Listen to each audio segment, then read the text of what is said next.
욥과 다니엘을 통해서 말씀을 나눴습니다. 환경에 굴하지 않고 그 환경을 넘어서는 순종이 있어야 됨. 환경과 조건을 신앙의 기준으로 삼는 것이 아니라 어떤 경우에서도 그 하나님 앞에 욥 같은 경우는 고난을 넘어서서 정말 사람이 감당할 수 없을 만한 고난 가운데서도 그것을 이겨내고 순종을 보였던 모습. 또 다니엘 같은 경우는 그 죽음까지도 초월하여서 이 모든 것을 하나님 앞에 온전히 맡기는 그 다니엘 같은 경우는 제가 지난주에도 말씀드렸지만 본인이 죽고 끝나는 게 아니에요. 본인 하나 죽고 끝나는 것이 아니라 다니엘이 그 어려서부터 포로로 잡혀온 그 상황 가운데 거기에서 총리로, 그것도 그냥 총리가 아니라 왕조가 바뀌고 아예 국가가 바뀌었습니다. 무려 3번이나 왕조와 국가가 바뀌었음에도 불구하고 하나님께서 다니엘을 계속 총리로 세우거든요. 그러니까 이거는 인류 역사상 없는 일이에요. 왕조가 바뀔 경우에는 한 번 이렇게 연결될 수 있어요.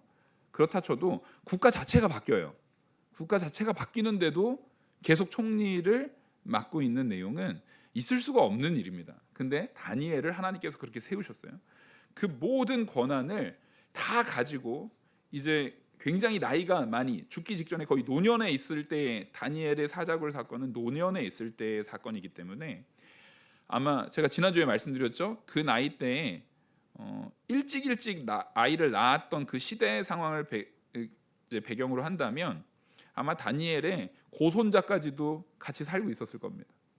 그들까지 전부 당연하게 죽을 수밖에 없는 상황 가운데 놓여져 있을 때도 그 죽음을 온전히 하나님이 주관하신다라는 것을 믿고 거기에 순종하는 모습이었습니다. 그러면 도대체 그들은 뭐가 다른가? 어떤 부분이 다른가? 뭐가 다르기에 이 순종이 나타나는가? 그 부분을 우리가 바라봐야 됩니다. 정말 뭐가 다를까? 다른 것은 다른 게 아닙니다. 내가 내 스스로 사는 것이 아니라 내 안에 나를 주장하시는 하나님의 뜻 안에 사는 겁니다. 하나님의 뜻 안에 사는 삶이 어떤 것이냐면 나의 삶을 온전히 비춰보는 것입니다. 하나님의 말씀에다 나를 비춰서 하나님의 말씀 앞에 나를 비칠 때에 우리가 거울 앞에 서듯이, 거울 앞에 오늘도 제가 넥타이 멜 때도 그렇고 머리 만질 때도 그렇고 우리가 거울 앞에 설 때에 내가 옳지 않은 부분, 좋지 않은 부분을 이렇게 없애는 과정 가운데 비추잖아요. 그 비출 때에 그 비추는 기준을 어디에 둘 것인가? 바로 사실은 이제 지난주의 말씀 욥과 다니엘에 이어서 우리가 환경에 굴하지 않는 참된 회복과 순종의 삶을 살기 위해서 우리가 행해야 될 것이 바로 잠언 27장 19절의 말씀입니다. 다시 그 본문을 제가 한번 읽어드리면 물에 비치면 얼굴이 서로 같은 것 같이. 자, 물에 비칩니다. 물에 비치는 것과 내 얼굴이 서로 같잖아요. 물에 비치는 것과 내 얼굴이 서로 같아요. 그러면 내 얼굴이 그대로 비춰지는 거예요. 내 얼굴이 그대로 비춰지는 것이기 때문에 거기서 내 얼굴에 뭐가 묻어 있거나 그럴 때 그걸 변화시킬 수 있는 근거가 제시되어지는 것입니다. 나의 상태를 확인할 수 있는 것입니다. 그리고 그것을 가지고 말하는 것처럼 사람의 마음도, 내 마음이 결국 우리는 내 입술로 나오는 것이 내 마음에 있는 것이 나오는 것입니다. 그러면 뭘 회개해야 되느냐? 가장 근본적으로는 생각을 회개할 수 있는 수준까지 가면 제일 좋은데 적어도 우리가 말로 무언가가 나왔을 때 혹은 행동으로 무언가가 나왔을 때 그것을 말씀에 빗대어서 바꿔나갈 수 있는 마음의 상태가 되어 있어야 합니다. 그런 것들이 쌓이고 쌓여서 욥이 나온 것이고요. 그런 것들이 일생 속에서 쌓여서 다니엘이 나오는 것입니다. 우리가 그것을 위해서 이 말씀을 좀 봤으면 좋겠습니다. 다시 말해 이 마음을 비추는 거울이 있다라는 것입니다. 마음을 비추는 거울이 있습니다. 우리에게는요 언제나 나를 단지 이게 너 관찰 잘해라, 너 이렇게 스스로를 잘 지켜봐서 관찰을 잘해라, 그런 걸 얘기하는 게 아니에요. 잠언이 지혜를 얘기하잖아요. 그러니까 잠언이 지혜를 얘기하는데 그 지혜의 가장 근본이 오늘 기도 가운데서도 말씀해 주셨지만 하나님을 경외하는 거예요. 하나님을 경외한다라는 것은 두렵고 떨림으로 하나님 앞에 선다라는 거거든요. 두렵고 떨림으로 하나님 앞에 서서 하나님께 영광 돌리고 하나님을 섬기는 일이에요. 이 모든 일에는 사랑이 전제됩니다. 그러니까 내가 하나님 앞에 서는 단지 나를 나는 이렇고 이렇게 해서 이렇게 하면 이런 결과가 나올 거야, 그런 그냥 단순한 지혜를 말하는 게 아닙니다.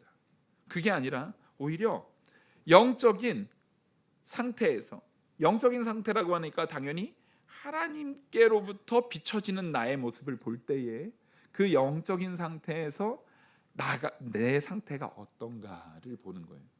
그래서 우리가 제가 이제 지난주에 의해서 오늘 요 말씀을 준비한 이유가, 지난주에는 제가 이제 다니엘에다가 힘을 좀 더 뒀어요. 근데 사실 오늘 이 영적인 이 거울 앞에 나를 비추는 모습은 욥을 보자고요.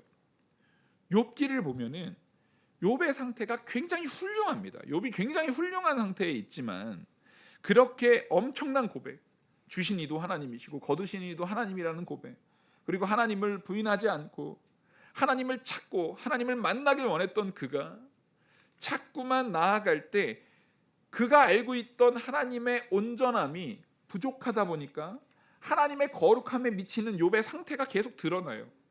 그래서 나중에는 욥이 말하는 것이 분명히 선한 과정 가운데, 정말 하나님을 갈망하는 과정 가운데 말하고 있음에도 불구하고 자꾸만 하나님 앞에 원망하는 것처럼 느낌이 옵니다. 이 말씀을 보다 보면 욥기를 좀 이렇게 진득하게 보신 분들이 가끔 들어오는 질문이 있어요. 근데 목사님, 제가 욥기를 보면 볼수록 느끼는 건데 욥이요, 하나님 앞에 원망하고 있지 않나요? 아무리 봐도 욥이 하나님을 원망하고 있는 것 같은데, 이거 욥이 그러면 그 원망하는 그 잘못에 지금 빠져 있는 거 아닌가요? 그 제대로 보신 거예요. 이게 왜냐면 욥이 가지고 있는 신앙의 가치 기준 안에서는요, 최대한을 발휘한 겁니다. 그래서 욥이 마지막에 고백하는 고백이 정말 찬란한 고백인 거예요. 뭐냐면 자기는 최대한을 가졌는데, 아직 욥이 고백했던 것처럼 내가 그동안에는 그냥 듣기만 해서 하나님을 아는 정도에 머물러 있을 상태에서는 그게 최선을 보인 거예요. 근데 하나님께서, 자, 욥이 그걸 깨트리고 연 겁니까? 하나님이 열어주신 겁니까? 하나님이 열어주셔야 된다라는 걸 얘기하는 거예요. 하나님이 열어주시니까 그제서야 내가 이제 눈으로 하나님을 본 것 같이, 내가 정말 눈으로 하나님을 본다라는 거예요. 우리는 뭘 알아야 되냐면, 따라하겠습니다. 하나님이 열어 보여주시는 대로 내가 볼 수 있다. 우리가 볼 수 있는 한계는요, 하나님이 열어 보여주시는 선 안에서만 보는 거예요. 제가 새벽 시간에도 이 말씀을 드렸는데 이게 계시 의존적 신앙입니다. 우리는 하나님이 내게 보여주시는 시각 안에서 하나님을 볼 수 있는 겁니다. 우리 스스로가 제발 불독교로 빠지면 안 돼요. 이름도 이상하잖아요. 불교랑 기독교를 교묘하게 섞여가지고 불독교로 빠지면 안 돼요. 뭔가 내가 성찰을 잘 해가지고, 내가 나 스스로를 잘 갈고 닦아가지고, 나 스스로를 잘 성찰시켜가지고, 그렇게 무언가 이 한계, 막혀있는 한계를 내가 자꾸만 나를 잘 성찰시키고 갈고 닦아서 이것을 내 힘으로 싹 열어서 내가 깨달음의 경지에 이르는, 그런 걸 바라지 마시라고요. 우리는 기독교지 불독교가 아니에요. 그거는 불교도 아니고 기독교도 아니고 유교도 아니고, 도대체 왜 이상한 걸 만들어냈는지 모르겠어요. 우리는 분명합니다. 내가 뭔가를 깨달았잖아요. 그러면 하나님의 은혜인 줄 믿으시기 바랍니다. 내가 무언가를 느꼈잖아요. 하나님의 어루만져 주심이 있었음을 믿으시기 바랍니다. 이게 분명히 있어야 돼요. 이게 분명하게 내 안에 있어야 돼요. 그래서 우리는, 제가 정말 자주 말하죠. 그래서 우리는 자랑할 것이 있다 없다. 그래서 자랑할 것이 없는 거예요. 하나님이 하신 일이에요. 하나님이 깨닫게 하신 거예요. 그러니까 하나님이 내게 주신 그 계시, 하나님이 내게 보여주셨던 그 말씀에 나는 뭘 하는 겁니까? 나의 오늘의 삶이 온전한가? 거기에 비춰보는 거예요. 말씀의 거울 앞에 자꾸만 서야 됩니다.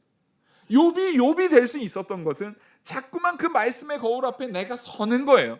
그래서 여러분들이 할 수 있는 제일 좋은 신앙생활은요, 예배 생활에 충실하는 거예요. 예배 생활에 충실한 게 뭡니까? 어떤 분들은 그래요. 좋은 설교 한 편을 내가 잘 이해해서 듣는 거? 아니에요, 여러분. 좋은 설교는 뭔데요? 좋은 설교의 기준이 뭔데요? 여러분 잘 생각해 보십시오. 유명한 목사님이 하면 좋은 설교입니까?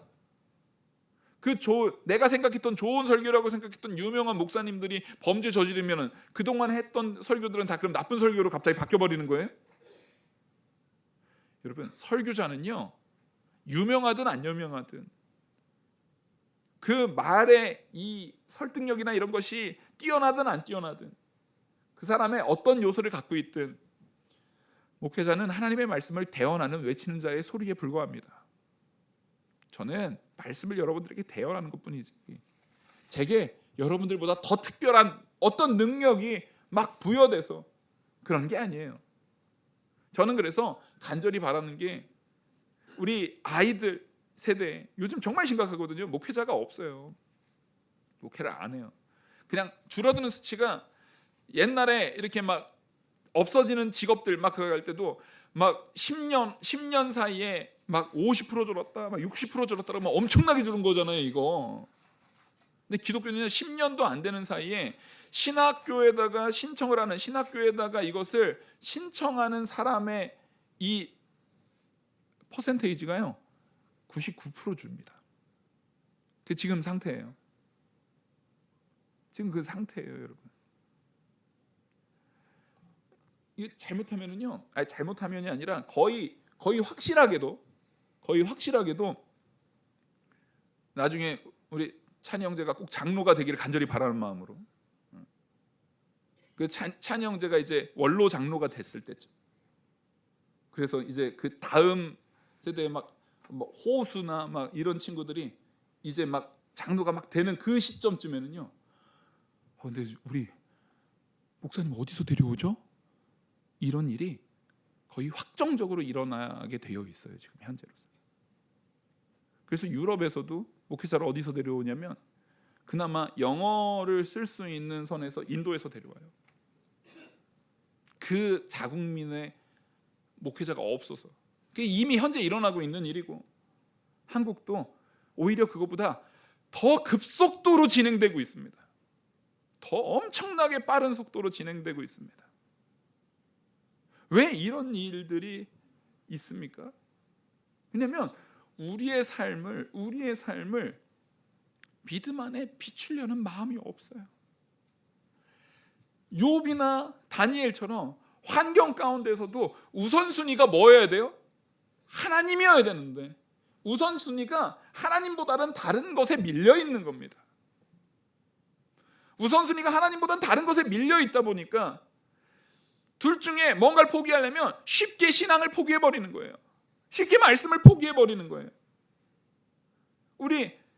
저희 청년 때 이 설교도요, 그 시대마다 되게 많이 선포되는 그 말씀들이 있거든요. 저 청년 때 되게 많이 주어졌던, 목사님들이 예화로 제일 많이 들었던 예화 중에 하나가 뭐였냐면, 옛날에 청교도 시대에 영국 청교도나 미국 청교도는 자녀들 중에 제일 똑똑한 자녀는 무조건 목회 먼저 시키고, 그 다음에 이제 뭐 법관이나 뭐 의사나 뭐 사업이나 막 그런 것은 뒤로 갔다. 제일 똑똑하고 제일 능력 있고 제일 지혜롭고 제일 온전한 이 자녀, 보통 장자죠. 왜? 장자에다가 더 많은 투자를 해줬잖아요. 그런 자녀들은 먼저 목회자를 세우는 일에 힘썼다라고 말했단 말이에요. 그게 뭐였냐면, 그때 당시에 부모들의 마음의 상태고, 그때 당시에 부모들이 말씀에 비췄을 때 하나님 앞에 첫 것, 가장 처음 모든 것이라고 상징되는 장자를 하나님 앞에 온전히 바쳐드린다라는 마음가짐을 그 부모도 자녀도 함께 공유하고 있었다라는 거예요. 그게 바로 말씀에 우리의 삶을 비추는 내용입니다. 그랬더니 정말로 엄청난 부흥의 역사가 원래요. 우리는 자꾸만 착각하는 게 뭐냐면요. 미국의 모든 국민들이 다 기독교인들이 가가지고 건국했죠? 아니에요. 처음에 미국에 건너간 국민들 중에 기독교인은요, 채 5%도 안 됐어요. 오히려 대부분은요, 흔히 얘기하는 유럽의 비류들. 여러분 보십시오. 거기 우리 옛날에 타이타닉 영화 보면 거기에 지하에 막 사람들 막 더 훨씬 많은 사람이 있고 위에 귀족들 몇 명 있잖아요. 그 내용 가운데 기독교인으로 비춰지는 사람이 되게 많습니까? 굉장히 소수입니까? 그 영화 볼 적에 야, 이 사람은 분명히 기독교인이겠다라고 할 수 있는 것은 당시의 유럽에서도요, 그래도 이제 일종의 귀족까지는 아니더라도 일종의 부르주아 계층에 있으면서 나이가 지긋하게 있는 분들이 기도하면서 죽음을 맞이하는 사람들이 있어요. 그리고 거기에서 이 악기 연주하는, 보통 당시에 이 악기를 연주하시는 분들은 대부분 기독교인들이었거든요. 악기 연주 자체가 대부분 기독교인들이었어요. 실제 그 영화에서도 찬송 그 곡 마지막에 찬양하면서 연주하면서 죽음을 맞이해요. 그런 요소들이 나오잖아요. 실제 거기에서 그 비율만 보더라도요, 미국의 대부분의 사람들은 안 믿는 사람, 대부분의 사람들은 믿음과 상관없이 돈 벌려고 오는 목적으로 미국을 갔어요. 근데 그 안에서 정말 지식이겠죠. 우리는 하나님께로 불름 받았다. 말씀 앞에 나를 세우고, 말씀 앞에 내 가정을 세우고, 말씀 앞에 우리가 온전히 서야 된다라는 것을 명확하게 세운 소수가요, 뉴 잉글랜드 지역에 아주 철저하게 믿음으로 청교도들이 모여서 그 믿음으로 그 가치를 세워나가고, 그 가치 체계 안에서 그것을 언약 신학이라고 말하거든요. 하나님의 언약에 근거한 삶을 살아나가는 모습을 보였어요. 그랬더니 나중에 미국이 건국을 하려는데, 뭐든지 건국을 하려면 뭔가 건국의 중요한 표가 있어야 되잖아요. 중요한 이 나라가 세워지는 나라의 가치관이 있어야 되잖아요. 그 가치를 볼 때 미국은 나머지는 대부분 다 비류예요. 그냥 돈 벌려고 온 거예요. 야, 우리 가치관은 돈 버는 거야, 막 이렇게 갈 수 있어요? 나라 건국이 그런 무슨 깡패 나라도 아니고 도둑놈 나라도 아니고 그런 가치관을 가지고 세울 수가 없잖아요. 그때에 미국의 대표할 수 있는 가치관을 오히려 청교도에서 가져온 겁니다. 훨씬 소수인데도 불구하고 거기에서 이 미국이라는 나라를 세워나가는 건국을 가져오는 겁니다. 자, 보십시오. 분명히 기독교는요, 초반에 미국 그 대륙 안에서 기독교인들은 언제나 소수였어요. 극소수였습니다. 극소수. 그냥 소수도 아니에요. 극소수였습니다. 근데 거기에 그 극소수지만 욥과 같이, 다니엘과 같이 말씀의 거울 앞에 자기를 비춰서서 자기를 세우고, 뿐만 아니라 거기서 내 자녀를 세우고, 그렇게 정말 하나님께 가장 좋은 것을, 내 자녀들 가운데 가장 귀한 자녀를 목회자로 하나님께 가장 귀하게 바치는 온전한 인물로 세워나가는 그 일 가운데 놓여져 있을 때 그 나라가 변화되었습니다. 놀라운 역사가 일어난 거예요. 여러분, 우리가 지금 이 말씀을 통해서 비춰야 될 것은, 지금 한국이 이게 너무 필요한 때입니다. 한국이 지금 이게 너무 필요한 때입니다. 저는 목회자로서 분명히 믿어요.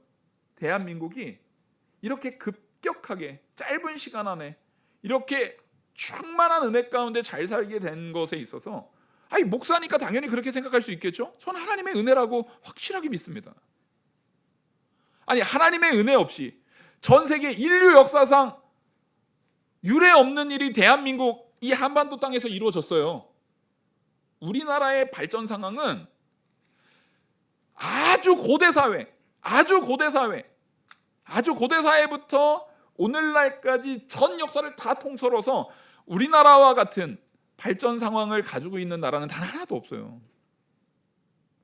믿으셔도 됩니다. 제가 역사 신학 전공하고 역사에 관심이 많아요.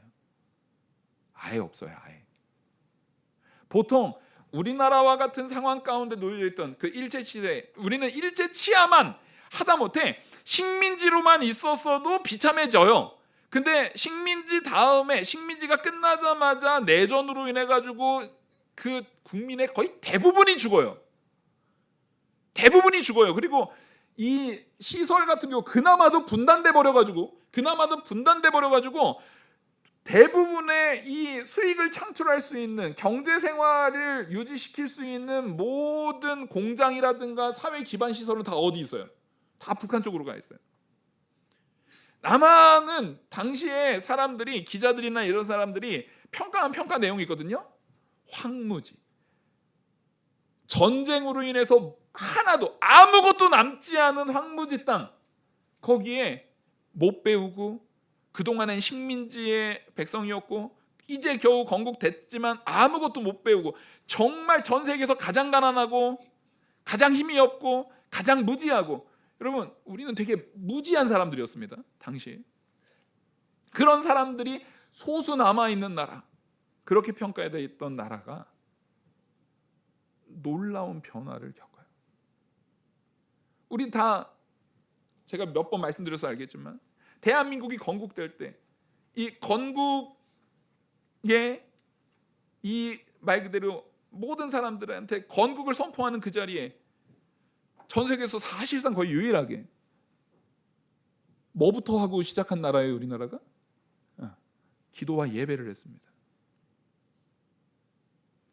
기도와 예배를 했어요. 건국할 때 이승만 대통령이 그런 얘기를 했어요. 우리 이 자리에 모이는 계신 분들한테 엄밀히 따지면 우리는 착각하고 있어요. 거기에 있는 사람이 대부분 기독교인이었으니까 가능했다. 아니에요. 거기에 있는 사람 대부분은 기독교인이 아니었어요. 당시에 한국의 기독교 비율은요 5%가 안 됐어요. 근데 거기에다가 사람들한테 얘기를 합니다. 예배하고 기도하고 말씀을 보고 시작하고 싶다. 했더니 거기 있는 사람이 다 동의를 했어요. 그럼 왜냐하면 실제 당시에 이제 일본을 상대로 독립운동을 하던 대부분의 사람들이 기독교인이었고 그 부분들을 사람들도 많이 알고 있었고 또 이 지도자에 대한 존중의 의미로 그런 부분을 했어요. 그래서 실제 거기에서 말씀이 선포되고 기도하는데 어떤 목사님한테 기도를 시켰는데 기도를 그 기록으로 보면은 1시간 가까이 기도를 했다 그래요. 와, 지금 같으면 난리 나죠. 다 듣고 계셨던 것 같아요. 여러분, 저는 하나님께서 사실 그 당시에도 있을 수 없는 일이에요, 이거. 기독교율이 5%도 안 됐다니까요. 근데도 건국을 하는데 예배로 건국이 돼요. 그리고 그 예배할 때 이제 말 그대로 헌법 법조문 위에다가 그 이승만 대통령이 자기가 평소에 쓰던 성경책 올려놓고서 성경 봉독하고 목사님 통해서 기도하고 말씀 증거하고 그런 일들이 있었어요. 과연 저는 이게 우연인가? 이 대한민국이라는 나라 자체가 말씀 앞에 서서 건국되어졌기 때문에 오늘날의 이 놀라운 역사가 있는 줄 믿습니다. 목사니까 이렇게 얘기할 수는 있는 거잖아요, 제가. 여러분, 우린 이걸 잘 봐야 됩니다. 그때 하나님께서 어떻게 역사했나? 솔직히 우리 지금 너무 잘 살고 있잖아요. 네? 너무 잘 살고 있어요. 제가 지난주에 그 미국의 그 우리나라의 이 귀한 분들이 그 수백 명이 막 쇠사슬 묶이고 막 할 때 너무 가슴이 아프더라고요. 근데 바로 그 일 있고 나서 주일날 제가 막 속상하고 막 있었는데 월요일부터 일주일 내내 하는 것은 미국이 당황하는 기색이 역력한 기사가 계속 나와요. 이렇게까지 하려고 했던 건 아니었는데 라는 느낌의 기사들이 계속 나와요. 자기들도 막 후회하고 막 가지 말라고 막 그러고 막 그러고 있어요. 알고 보고 나니까 이거 우리가 실수한 거네라는 느낌이 너무 있는 거예요. 한국의 국격이 그렇게 올라간 겁니다. 감히 자기들이 함부로 대할 수 있는 게 아니에요. 그럼에도 하나님께서 더 높여주실 줄 믿습니다. 더 높여주실 거예요. 근데 그러기 위해서는 소수지만 기독교인들의 기도가 필요합니다. 여러분, 우리가요, 안 믿는 사람들이 말씀의 거울 앞에 서서 자기를 쳐서 복종시키고 할 걸 기대할 수 있습니까? 없습니까? 기대할 수 없죠. 여러분들은 이런 사명을 가지고 사셔야 되는 거예요. 대한민국이 온전히 서는 일은 하나님 앞에 성별되어 부름받은 성도인 내가 먼저 하나님 앞에 온전히 기도함으로 바로 세워질 때 우리 때문에 비춰지는 해와 내리는 비와 그 은혜를 불신자들도 누리는 것처럼 여러분들의 기도와 여러분들의 열심과 여러분들의 말씀 앞에 선 나의 삶의 변화로 인해서 이 나라가 그 복을 함께 누릴 줄 믿으시기 바랍니다. 그게 우리 자녀들을 위한 거예요. 사회가 기독교인들만 딱 잘 살고 나머지 대부분의 안 믿는 사람들은 되게 못 살아야 나라가 좋아지나요? 아니에요. 그러면 우리도 힘들어져요. 그래서 하나님께서는 정말 믿음이 좋은 사람들이 함께 모여있는 그 곳에, 그 나라에, 그 사회에 적은 소수의 신앙인의 무리지만 그들이 그 안에서 더 윤택하게 하게 하시려고 그 나라 자체를 하나님께서 귀하게 세우시는 역사를 우리는 너무나도 흔하게 역사 속에서 확인할 수 있다는 것입니다. 저는 이 모든 것들이 앞서 말했던 욥의 경우도 다니엘의 경우도 우리나라의 건국에 대한 부분도 지금 오늘날에 나타나는 요소도 전부 다 누구로 인해서 이러한 놀라운 변화, 놀라운 성장이 일어날 수 있습니까? 하나님 말씀 앞에 서 있는 그 성도 하나를 통해서 이루어집니다. 하나님의 말씀 앞에 서는 그 성도가 누가 되어야겠습니까? 저는 우리 영화교회 성도님들이 되시길 간절히 바랍니다. 내가 먼저 돼야 됩니다. 실제 이 말씀을 보시면은요, 영적인 자기의 인식을 하나님 앞에 가져가야 됩니다. 물이 얼굴을 비추는 것처럼 맑은 물, 당시에는요 거울이 흔하지 않았잖아요. 그래서 물에다가 이 물을 떠놓고 물에다가 물을 잔잔하게 돼 있는 상태에서 자기 얼굴을 비춰가지고 자기의 모습을 물에 비춰봤다라는 것은 우리 다 알고 있습니다. 예, 여기도 마찬가지입니다. 그래서 그 물두멍이라는 것이 있는데 이 부분을 가장 성경 안에서 잘 표현하고 있는 게 물두멍이에요. 그거를 솔로몬 당시에 만들었던 그 가장 큰 물두멍, 그게 사실은 하나님께서는 솔로몬한테 다른 거는 다 규격을 정해놨는데 물두멍만큼은 규격을 정해놓지 않았어요. 원래 물두멍이 뭐냐면요, 우리로 치면 대야예요. 대야. 옛날에 우리 대야 다 있었잖아요. 응? 이렇게 생긴 대야. 저도 시골에서 지금 생각해 보면은 시골에 스탱으로 된 대야 있었거든요. 그 노스로 된 대야라고 보시면 돼요.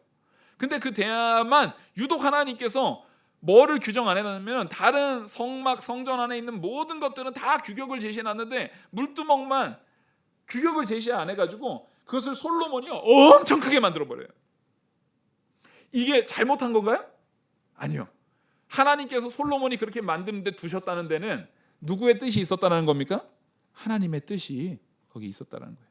그래서 솔로몬이 만든 이 물두멍을 뭐라고 표현했냐면 놋바다다 그랬어요. 놋바다.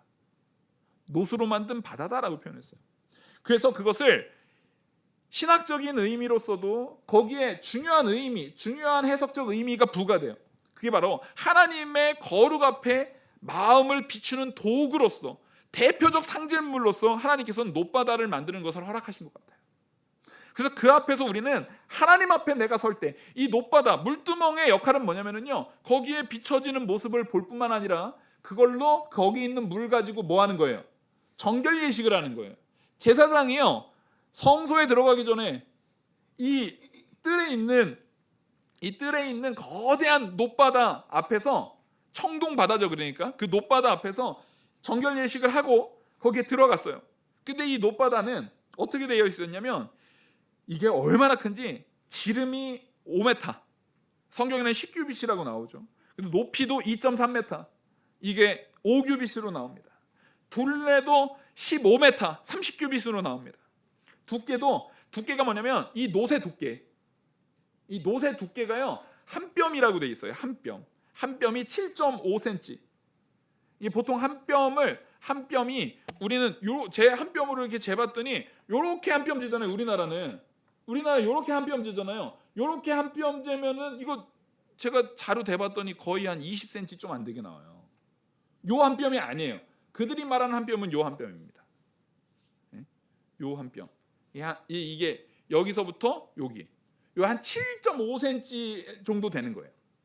그러니까 그 한 뼘에서 7.5cm. 그래서 거기다 담을 수 있는 물 양이요 4만 리터였어요. 4만 리터. 엄청난 양이죠. 그래서 그걸 놋바다라고 불렀습니다. 왜 이렇게 크게 원형 대야로 크게 만들었을 때 거기에 물을 가득 채웠어요. 그리고 그것을 받치는 건 밑에 소 12마리 동서남북으로 3마리씩 해가지고 소 12마리에서 거기다 딱 설치를 해놨어요. 왜 그렇게 했냐면 이것은 이 놋바다를 통해서 거기에 비춰지는 모습을 통해서 내가 스스로를 돌아볼 뿐만 아니라 거기에서 나를 내적으로 외적으로 정결하게 뭐 하는 겁니까? 씻어내는 겁니다. 정결하게 씻어내는 삶의 영적인 삶을 계속 거기에서 살아내는 겁니다. 우리의 일상 속에서 오늘 하루를 살 때도 계속 우리는 뭐 앞에 먼저 서야 됩니까? 그 하나님의 말씀의 놋바다, 하나님의 말씀의 앞에 나를 자꾸만 서서 자꾸만 나를 씻고 그 앞에 거울에 서서 나를 자꾸만 정결하게 만드는 요소가 있어야 된다는 것입니다. 영적 정결함을 우리에게 요구하고 계십니다. 또 하나, 이것은 엄청나게 크잖아요. 하나님 앞에, 하나님의 거룩한 영역 앞에 우리가 들어갈 때에 하나님의 거룩하심을 목도하고 가라는 겁니다. 그래서 이 놋바다를 얘기할 때 이 사람들이 솔직히 그게 좀 커도 우리가 아는 한국 사람이 아는 바다에 비유할 바는 아니잖아요, 그죠? 이스라엘 사람들은 사실 일생 동안에 바다를 볼 일이 별로 없어요. 솔로몬 때만 하더라도요, 지중해는 다 누가 차지하고 있었던, 솔로몬 바로 직전까지만 하더라도 다윗 왕 때 지중해 블레셋을 이기고 지중해를 차지했지, 그 전에는 이스라엘 백성들이 지중해 연안을 차지한 적이 있어요, 없어요? 사사시대부터 한 번도 없어요. 다윗 때 처음 차지한 거예요. 그래서 이스라엘의 전통적인 개념 속에서 물이라는 바다라는 개념의 물은 거의 볼 일이 없었어요. 그래서 그들은 물이 조금만 많아도 바다예요. 그래서 갈릴리가 호수예요, 바다예요? 호수, 바다 막 여러 개 나와요, 그죠? 호수인데 그들은 바다라고 불러요. 갈릴리 바다라고 불러요. 물이 많으면 바다예요, 그 사람들한테. 그래서 이 놋바다를 통해서 하나님의 보좌 앞에 우리가 얼마나 작은 존재인지를 두는 거예요. 사람 한 사람이 그 놋바다라고 불려지는 그 2.3m에다가 5m에다가 둘레 15m짜리 그 큰 대야가 우리 앞에 딱 서 있으면 우와 하지 않겠어요? 그 하나님의 놀라우신 그 하나님의 창조, 바다와 하늘, 이것을 반영해서 상징적으로 보여주는 요소가 있어요. 또 하나는, 이것은 에베소서 5장 26절에 보시면 물로 씻어 마음으로 깨끗하게 하는 그 역사. 그 물을 통해서 우리가 어떻게 하는 거예요? 씻어내는 거예요. 그리고 그 씻어냄이 단지 물로 얼굴만 씻어내는 게 아니라, 물로 몸만 씻어내는 게 아니라, 에베소서에서는 그것에 명확한 의미를 우리에게 제시합니다. 마음으로 깨끗해야 되는 거예요. 물로 씻을 때, 내가 정결 예식을 할 때 사실은 뭣도 함께 씻는 거예요? 내 마음을 하나님 앞에 두고 내가 씻어 나가는 거예요. 그리고 이것은 누구에게 주어져야 됩니까? 누구에게 적용돼야 됩니까?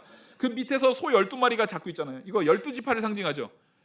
그것보다 하나 더 나가서 전체 온 이스라엘을 상징합니다. 12지파라는 것은 온 이스라엘을 상징하는 거예요. 근데 이 온 이스라엘은 누구도 포함인 거예요? 영적 이스라엘인 우리도 포함인 줄 믿으시기 바랍니다. 영적 이스라엘인 우리를 여기에다가 포함시키고 있는 거예요. 그래서 우리는요, 단순히 이것을 닦는 용이 아니라 하나님 앞에 내 마음을 비추는 도구로서 하나님 앞에 나를 두는, 그래서 내 마음에 진리를 가득 채워서 서로 하나님 앞에 진심으로 나아가는 일 가운데 온전히 서려고 애를 써야 된다는 것입니다. 그래서 놋바다는 하나님의 거룩하심 앞에 내 마음을 점검하고 내 마음을 세워나가는 중요한 상징물이 됩니다. 이 상징이, 이 놋바다가 있지 않으면 절대로 성소로 들어갈 수 있어요, 없어요? 성소로 못 들어가는 거예요. 하나님의 임재의 자리에 들어갈 수 있어요, 없어요? 못 들어가는 거예요. 그렇다는 얘기는 이걸 내가 반드시 해야 되는데, 안타깝게도 처음에 서두에 말했듯이, 그래서 욥을 조망했듯이, 따라하겠습니다. 성도는, 사람은 전적 무능하고 전적 타락하고 전적 부패했다.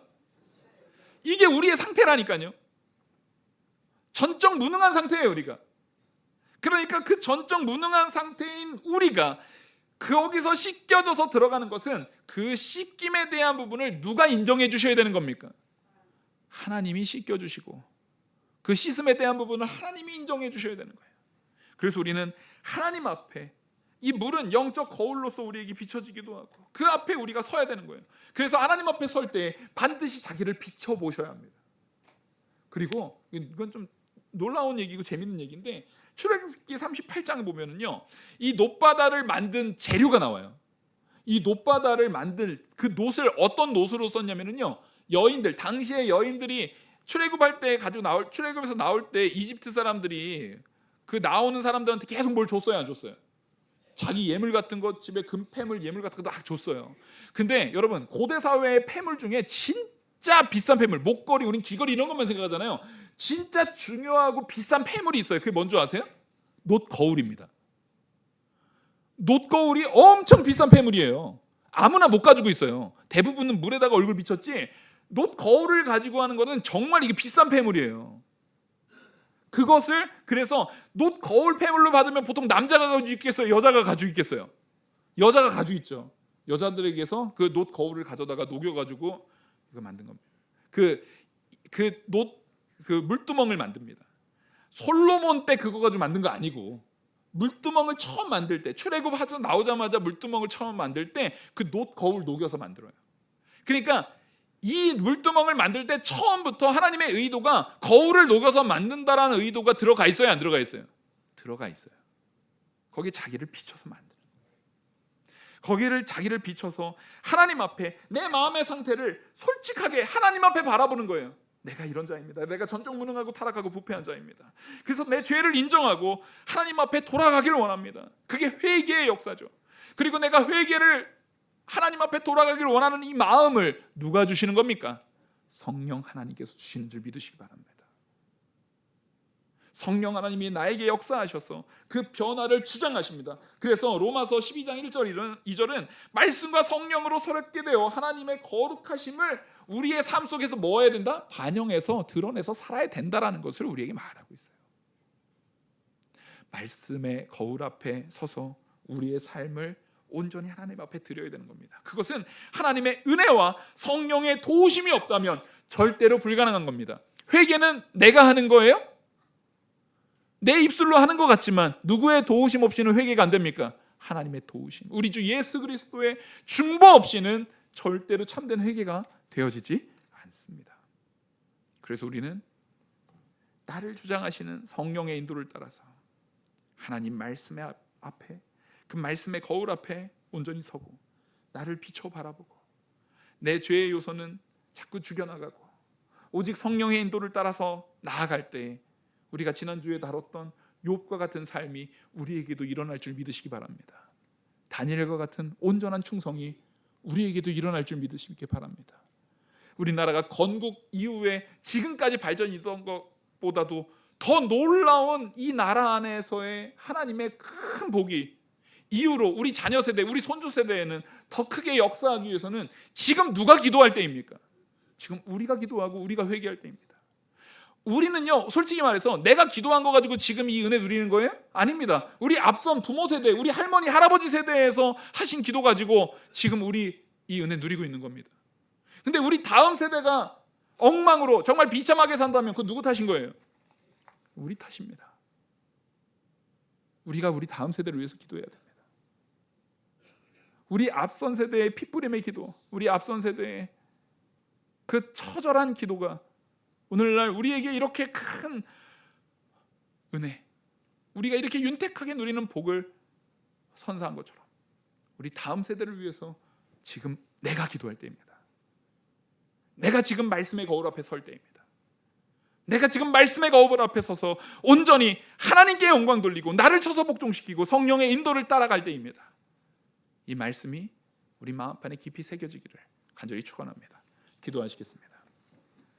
은혜와 사랑이 무한하신 하나님 아버지, 이 진리의 말씀이 우리 마음판에 새겨져서 우리가 욥과 같이 다니엘과 같이 온전히 서는 일에 우리도 함께 나아갈 수 있도록 이끌어 주시옵소서. 이 모든 말씀 살아계시는 우리 주 예수 그리스도의 이름으로 기도 올리옵나이다. 아멘.